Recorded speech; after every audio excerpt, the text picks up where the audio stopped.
नमस्कार, news capital express में आपका स्वागत है। बुलेटिन की शुरुआत करते हैं खास खबरों के साथ। मुख्यमंत्री शिवराज सिंह चौहान आज हमीदिया रोड स्थित गुरुद्वारे पर पहुंचे। गुरुद्वारा कमेटी द्वारा पास में स्थित होटल राजदूत को बंद करने का निवेदन किया था। मुख्यमंत्री ने तुरंत आदेश दिया कि होटल को बंद किया जाए। पुलिस और प्रशासन ने मिलकर होटल पर ताला लगाया। कहीं पर्वत रुके भी हैं, कहीं पर्वत झुके भी हैं, कहीं दरिया रुके भी हैं। नहीं रुकती रवानी है, नहीं झुकती जवानी है। गुरु गोविंद के बच्चे उम्र में थे अभी कच्चे, मगर थे सिंह के बच्चे धर्म ईमान के सच्चे। गरज कर बोल उठे थे यूं, सिंह मुख खोल उठे हो ज्यूं। रखो ईंटें भरो गारा, चुनो दीवार हत्यारो। उखड़ती सांस बोलेगी, हमारी लाश बोलेगी। हमारे देश की जय हो, पिता दशमेश की जय हो। हमारे पंथ की जय हो, श्री गुरु ग्रंथ की जय हो। नहीं हम झुक नहीं सकते, नहीं हम रुक नहीं सकते। और देख रहा सारा संसार।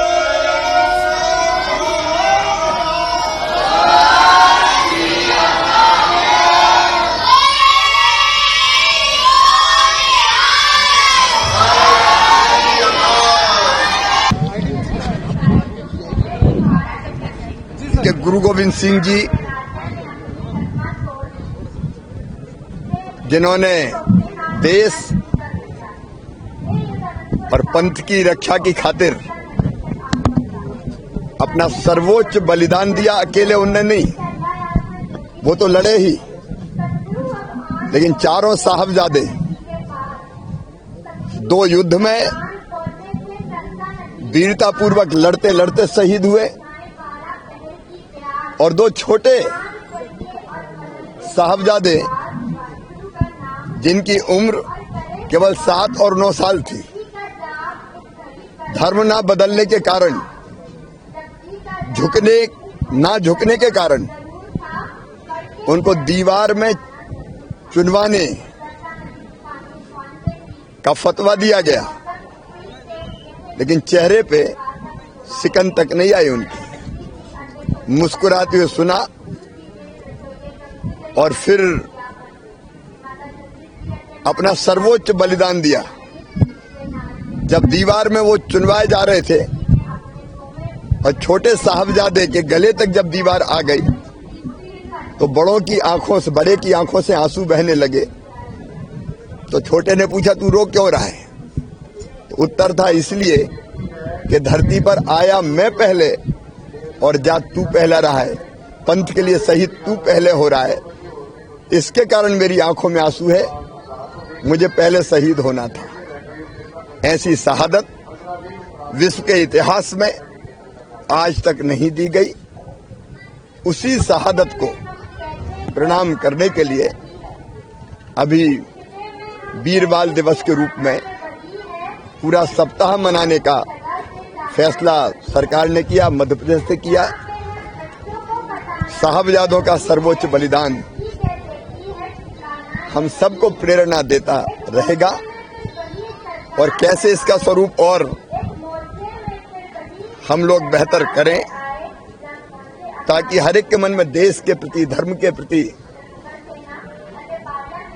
एक प्रेरणा और जग सके, उसके लिए सरकार कदम उठाती रहेगी। मैं भी प्रणाम करने आया था। 26 दिसंबर मध्य प्रदेश के खिलाड़ी और खेल प्रेमियों के लिए विशिष्ट दिन होगा। इस दिन केंद्र खेल और युवा मामलों में मंत्री अनुराग ठाकुर और मुख्यमंत्री शिवराज सिंह चौहान की उपस्थिति में मध्य प्रदेश शिखर खेल अलंकरण समारोह आयोजित होगा, जिसमें प्रदेश के 28 खेल प्रतिभाओं को पुरस्कृत किया जाएगा। केंद्रीय मंत्री अनुराग ठाकुर ने राजधानी प्रवास के दौरान टीटी नगर स्टेडियम और अन्य खेल अकादमियों का निरीक्षण किया। इस दौरान उनके साथ खेल और युवा कल्याण मंत्री यशोधरा राजे सिंधिया भी मौजूद रहे। मीडिया से चर्चा में अनुराग ठाकुर ने कहा कि खेलों की दिशा में मध्य प्रदेश में बेहतर काम किया गया और खेलो इंडिया के तहत अच्छे खिलाड़ी उभर कर सामने आएंगे। यहाँ की सुंदरता को भी देखेंगे, यहाँ की मेहमान नवाजी को भी मुझे लगता है एक याद के रूप में लेके जाएंगे। जो खेलों की सुविधाएं हैं, भरत जी केबल लगा लीजिए, ये मोबाइल फोन वाले कौन आप? जबलपुर संसदीय क्षेत्र में स्वामी विवेकानंद की जयंती से लेकर नेताजी सुभाष चंद्र बोस की जयंती तक संवाद खेल महोत्सव का आयोजन किया जाएगा। 12 दिवसीय आयोजन 12 जनवरी से लेकर 23 जनवरी तक होगा, जिसमें जबलपुर संसदीय क्षेत्र के खिलाड़ी भाग लेंगे। इस आयोजन में राष्ट्रीय स्तर के खिलाड़ी भी खिलाड़ियों का उत्साहवर्धन के लिए सांसद खेल महोत्सव के बारे में जानकारी देते हुए जबलपुर सांसद राकेश सिंह ने जानकारी देते हुए बताया कि इस सांसद खेल महोत्सव में प्रमुख खेल जिसमें कबड्डी, क्रिकेट, कुश्ती, हॉकी, फुटबॉल, खो-खो, बॉक्सिंग आदि प्रतियोगिता की जाएगी। वहीं 12 जनवरी को सूर्य नमस्कार के साथ इस प्रतियोगिता का शुभारंभ किया जाएगा। वहीं 23 जनवरी को समापन मैराथन के साथ किया जाएगा। वहीं भारत के परंपरागत खेल जैसे गिल्ली डंडा, कंचे जैसे खेलों को इस प्रतियोगिता के तहत निर्धारित स्थान पर किए जाएंगे। देश के यशस्वी प्रधानमंत्री माननीय नरेंद्र मोदी जी का व्यापक विजन दृष्टिकोण है देश में खेलों को बढ़ावा देने का, और इस दृष्टि से काफ़ी परिवर्तन भी हम लोग महसूस कर रहे हैं। माननीय प्रधानमंत्री जी की प्रेरणा से देश में जो एक परिवर्तन आया है, राष्ट्रीय अंतर्राष्ट्रीय स्तर के जो खेल आयोजन हो रहे हैं उनमें भारत के खिलाड़ियों की संख्या, पदक लाने वालों की बढ़ गई है। लेकिन अभी वो चाहते हैं कि और भी व्यापक जनजागरण और अनुकूलता खेलों को लेकर बनना चाहिए, और इस दृष्टि से अलग अलग जगह पे सांसद खेल स्पर्धाएं भी आयोजित हो रही हैं। जबलपुर में भी तय किया है 12 जनवरी को, तब जबकि स्वामी विवेकानंद जी की जयंती है जिसे हम युवा दिवस के रूप में मनाते हैं। 12 जनवरी से लेकर 23 जनवरी तुम मुझे खून दो मैं तुम्हें आज़ादी दूंगा, ये कहने वाले नेताजी सुभाष चंद्र बोस जी की जयंती तक ये 12 दिवसीय खेलों का आयोजन जबलपुर में हो रहा है, जिसमें कई तरह की खेल स्पर्धाएं होने वाली हैं। क्रिकेट भी होगा, फुटबॉल का प्रदर्शन मैच भी होगा, हॉकी का प्रदर्शन मैच भी होगा, कबड्डी होगी, खो खो होगा, इसके अलावा और भी खेल, साइकिलिंग होगी, ऐसे अलग अलग खेल होंगे। समापन इसका मैराथन के साथ होगा, और इसमें साथ में जो हमारे पारंपरिक खेल हैं जैसे गिल्ली डंडा, पिट्टू, चीटी धप, भौरा, ये सारे खेल भी इसमें, पतंगबाजी, पतंग महोत्सव भी इसमें संक्रांति के दिन होगा, ये सारे खेल इसमें होंगे। इसमें जबलपुर के युवाओं का उत्साहवर्धन करने के लिए मध्य प्रदेश के मुख्यमंत्री माननीय शिवराज सिंह जी, हमारे प्रदेश अध्यक्ष माननीय वी.डी. शर्मा जी, और साथ में केंद्रीय मंत्रीगण माननीय नरेंद्र सिंह तोमर जी, अनुराग ठाकुर जी, ज्योतिरादित्य सिंधिया जी, जनरल वी.के. सिंह जी, मेघवाल जी, वीरेंद्र खटीक जी, पार्टी के राष्ट्रीय महासचिव कैलाश विजयवर्गीय जी, और उसके अलावा अनेक प्रमुख खिलाड़ी वो भी उत्साहवर्धन के लिए इसमें आने वाले हैं। कुल मिलाकर कोशिश ये है कि सभी के सहयोग से ये स्पर्धा जबलपुर में खेलों को लेकर एक अनुकूल वातावरण का निर्माण करें। क्या ऐसा नहीं लगता जबलपुर में एक राष्ट्रीय स्तर का मैदान होना चाहिए? कमी खलती है उसकी हमें? बिल्कुल लगता है, और उस दृष्टि से ही ये प्रयास शुरू हो रहे हैं कि इस तरह का वातावरण यहाँ पर बने, ताकि ऐसा इंफ्रास्ट्रक्चर जो अभी नहीं है वो यहाँ बन सके। इसी दृष्टि से स्पोर्ट्स सिटी के लिए भी योजना बनाई थी, लेकिन माननीय उच्च न्यायालय में उसको लेकर अभी मामला विचाराधीन है, स्टे है, इसलिए वो मामला आगे नहीं बढ़ सका। उभरते खिलाड़ियों को क्या राष्ट्रीय स्तर पर मंच मिल पाएगा इस खेल महोत्सव? कोशिश यही है कि इस खेल महोत्सव से, जो कि इसमें केंद्रीय खेल मंत्री भी आएंगे, मध्य प्रदेश की खेल मंत्री आएँ, वो भी हमारा प्रयास है, तो ये सारे लोग उसमें रहने वाले हैं, तो स्वाभाविक है कि एक अनुकूल वातावरण बनेगा, एक मंच बेहतर मिलेगा खिलाड़ियों को। कोविड की चौथी लहर का असर तो नहीं पड़ेगा? कोविड का अभी से हम लोग ये नहीं मानकर चल रहे हैं कि इसका कोई असर होने वाला है, क्योंकि उसके लिए जो गाइडलाइन है उन सभी का पालन हम करेंगे, और पालन करते हुए ये खेल आगे बढ़ाएंगे। एमपी में बीजेपी के सभी कोषाध्यक्ष कार्यालय प्रभारियों की बैठक हुई है। भाजपा का कार्यालय और कोषाध्यक्ष महत्वपूर्ण हिस्सा है। जिस प्रकार से आईटी और सोशल मीडिया को हमने पारंगत बनाया है, उसके लिए यह सब किया जा रहा है। हिसाब किताब की तकनीकी सभी बारीकियों को समझने और समझाने के लिए बैठक है। देश में 23 और 24 का बिगुल बज चुका है। भाजपा तो हमेशा अपनी तैयारी में रहती है, इसलिए वह व्यवस्थात्मक पहलू है। वीर बाल दिवस पर वीर बाल दिवस के दिन पीएम ने घोषित किया है कि आज का दिन शहीदी दिवस है। इस मौके पर मैंने भी उनको नमन किया है।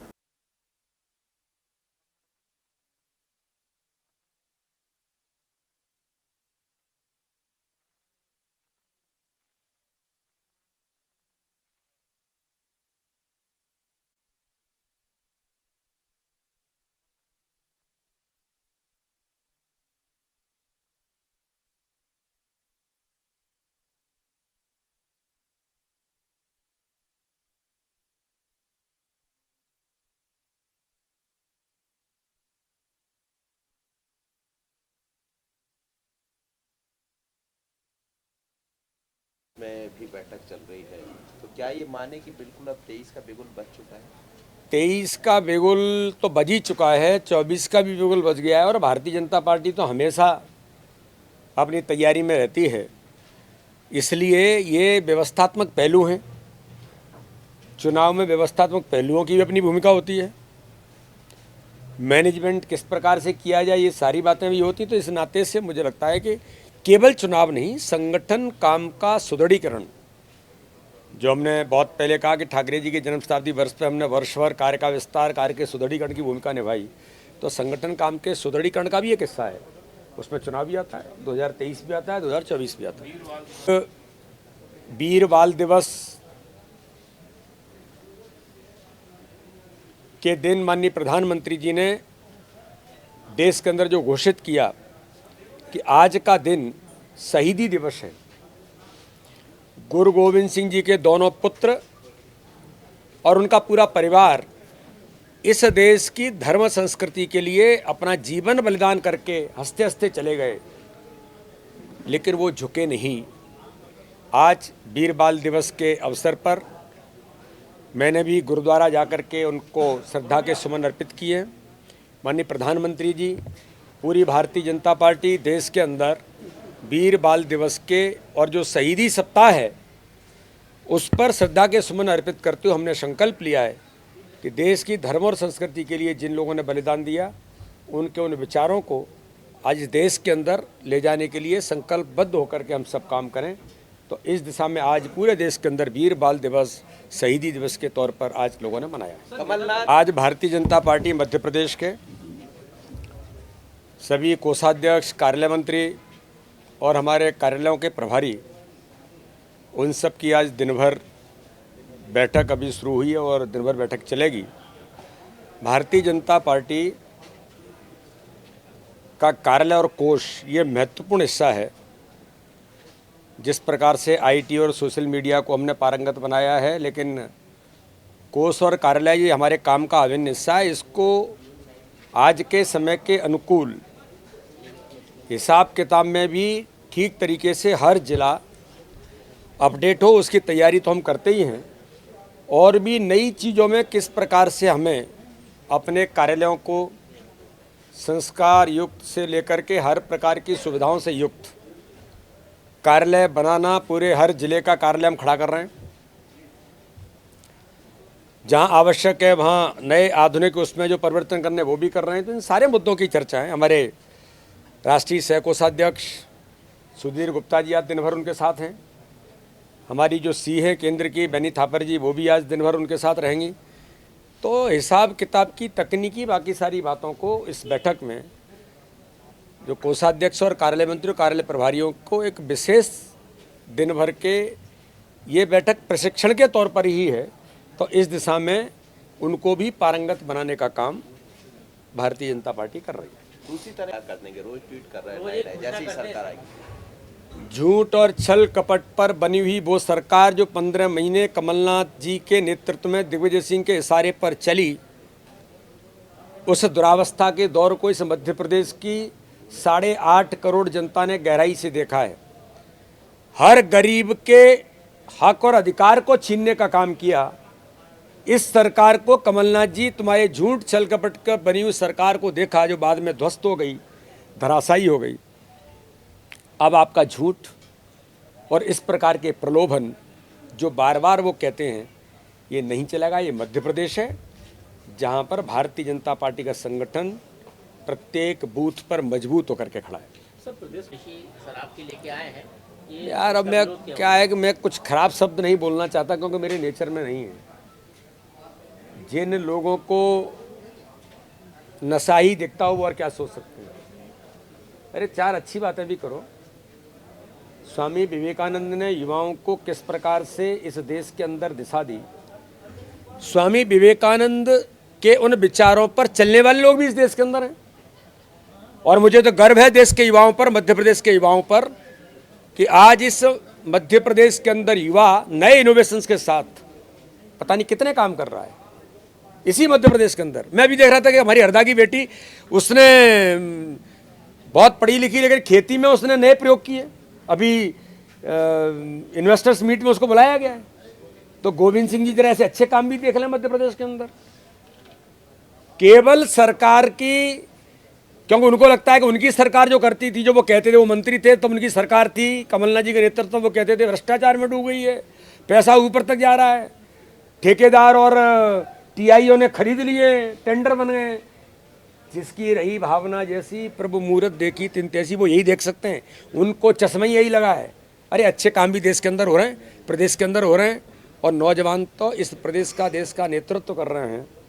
तो इसलिए कुछ अच्छे कामों के बारे में भी हमें देखना चाहिए। कमलनाथ ने कहा मध्य प्रदेश सरकार के परिवहन और राजस्व मंत्री गोविंद सिंह राजपूत की शिकायत करने कांग्रेस का प्रतिनिधिमंडल आयकर विभाग पहुंचा। कांग्रेस मीडिया विभाग के अध्यक्ष के मिश्रा के नेतृत्व में कांग्रेस प्रतिनिधिमंडल आयकर विभाग में गोविंद सिंह राजपूत के बेनामी संपत्ति की शिकायत के बाद के मिश्रा का कहना है कि गोविंद सिंह राजपूत ने अपने सास और साले के माध्यम से बेनामी संपत्ति अपने नाम की है और अवैध तरीके से धन कमाए। इसकी जांच होनी चाहिए।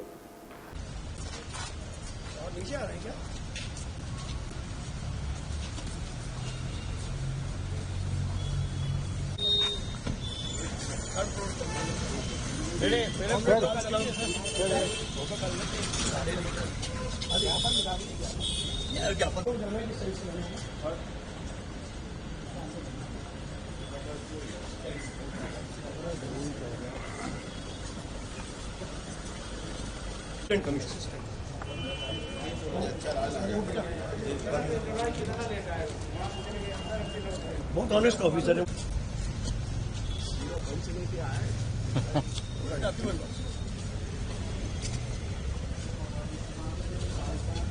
शायद लेके आए थे इनकम टैक्स।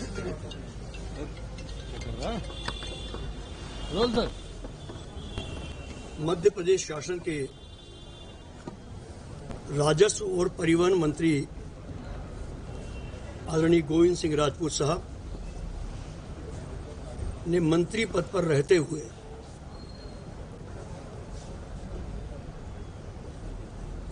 कई किस्म का धन अर्जित किया है और उस धन से बेनामी संपत्ति न केवल खरीदी है बल्कि अपनी सासू माँ और साले साहब के नाम पर पहले वो खरीदी, बाद में दान पत्र के नाम पर उन्होंने अपने और अपनी पत्नी सविता सिंह जी के नाम पर करवा ली ट्रांसफर। लाल कुंवर जी उनकी सासू माँ हैं, उनकी आयु 75 साल की है और उनके ससुराल की माली हालत भी इतनी अच्छी नहीं है कि वे 75 करोड़ रुपयों की जमीन खरीद कर, बेशकीमती जमीन, अपने दामाद को दान कर दें।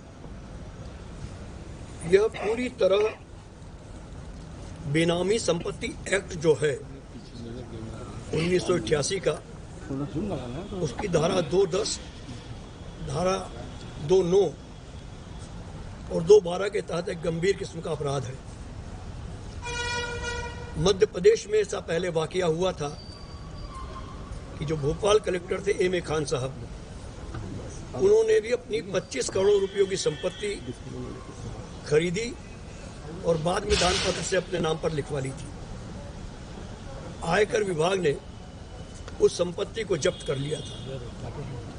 हमने आज डिप्टी कमिश्नर माननीय अवध बिहारी पंवार साहब हैं, जो बेनामी संपत्ति के वरिष्ठतम अधिकारी हैं, उन्हें डॉक्यूमेंट सहित रजिस्ट्री, रकबा और जो दान पत्र उससे संबंधित सारे जो हमने आरोप पार्टी की ओर से लगाए हैं, वो माननीय पंवार साहब को हमने दस्तावेजी सबूत के रूप में उन्हें सौंपे हैं। और हमें उम्मीद है कि करप्शन के खिलाफ और करप्ट लोगों के खिलाफ बेनामी संपत्ति का जो देश में एक्ट है, उसके तहत मंत्री जी के विरुद्ध कार्रवाई होगी। हमने यह भी अधिकारी महोदय से कहा है कि उनसे संबंधित भ्रष्टाचार से कमाई गई अन्य संपत्तियों की भी जानकारी आयकर विभाग एकत्रित करे, हम उसमें पूरा सहयोग करेंगे। कांग्रेस नेता अफजल सिंह का बयान, अविश्वास प्रस्ताव बिना तथ्य के नहीं बनता है। इसमें सरकार की नाकामी को बताया गया था, मगर सरकार ने अविश्वास प्रस्ताव पर चर्चा ही नहीं की। सदन में सरकार अपनी कमियां छुपाते नजर आई। कांग्रेस एकजुट है।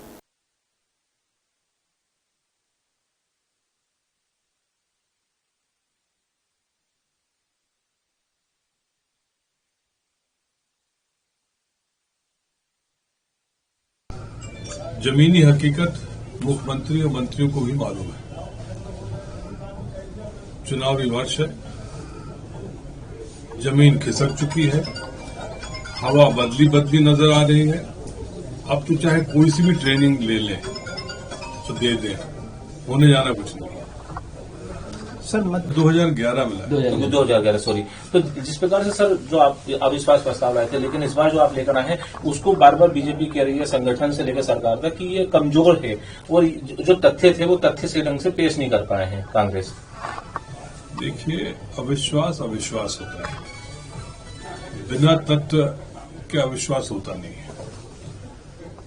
2011 में भी उन्होंने कहा तथ्य नहीं है। 13 में इतने भयभीत हो गए जब मैं दोबारा अविश्वास लाया था कि उनको एक किसी कांग्रेस के विधायक को तोड़ना पड़ा कि अविश्वास न चर्चा में आए। बड़े मुश्किल से गोविंद सिंह जी ने चर्चा करा ली। अब उसमें तथ्य सही है ये नहीं, ये तो 2023 के चुनाव में साबित होगा।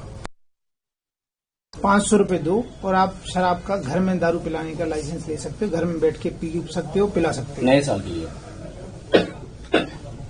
देखिए, एक तरफ भारतीय जनता पार्टी की वो नेत्री हैं जिनके बदौलत मध्य प्रदेश में शुरुआती दौर में भारतीय जनता पार्टी की सरकार बनी। वो बेचारी ऐसी पड़ गई हैं कि उनको पत्थर फेंकना पड़ता है दारू की दुकान में कि बंद की जाए। और दूसरी तरफ हमारे मुख्यमंत्री हैं, इसका उत्तर सही तो आप शिवराज सिंह जी से या उमा भारती जी से लीजिए। सर जो संघ की रिपोर्ट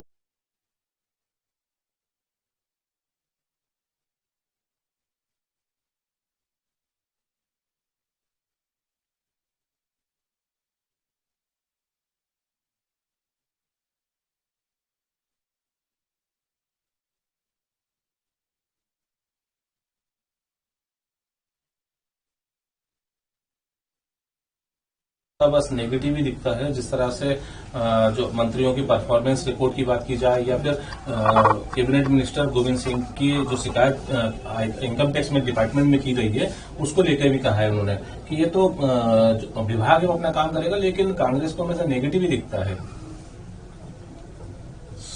वीडी शर्मा जी कुंठित हैं आजकल, उनको बड़ी परेशानी है। जो बदलाव वो कराना चाहते हैं वो हो नहीं पा रहा है, इसलिए उल्टे सीधे बयान देते हैं। उनके बारे में मैं कहूँ कुछ उचित नहीं। सर 2013 के में भी आप पर अविश्वास प्रस्ताव लाए थे, लेकिन इस बार विधायक कुणाल चौधरी ने दिया गृह मंत्री नरोत्तम मिश्रा को जवाब। मामला कर्ज लेके भाजपा कार्यकर्ताओं को सरकारी पैसों से अनेकों बार भोजन कराने को लेकर है। जी, चोरी और सीना जोरी इसी को कहते हैं। जनता की गाड़ी कमाई को अपने कार्यकर्ताओं को खिलाना और प्रदेश के ऊपर रोज कर्ज बढ़ाना। 4 लाख करोड़ का कर्ज हो चुका है। मध्य प्रदेश की जनता गर्त में जा रही है, गरीब की पेंशन दे नहीं पा रहे हो, और जो गरीब के हक और अधिकार का पैसा है, जो टैक्स पेयर का पैसा है, उससे लुटाने का काम करो। सदन के अंदर जवाब आया, उस जवाब को जब पटल पे रखा तो कहीं ना कहीं खिसियानी बिल्ली जो खंबा नोच रही, इसका स्पष्ट उदाहरण है। रखे, हम भी कल पटल पे रखने तैयार थे। सवाल मेरा था, जवाब सरकार ने दिया और स्पष्ट है। ऐसी चोरी को जनता के सामने लाने का काम किया है, और जीतू पटवारी जी का धन्यवाद दे रही जनता की आंखें खोल दी है कि कैसे लूट सके तो लूट योजना भारतीय जनता पार्टी के राज में चल रही है। जहां जाना है वहां चले जाओ, हम जनता की अदालत के बीच में सड़क पे लेके जाएंगे कि किस तरीके से जनता की गाड़ी कमाई को भारतीय जनता पार्टी लूट सके तो लूट योजना में लगी। अब तक की खबर में इतना ही। बने रहे हमारे चैनल के साथ। नमस्कार।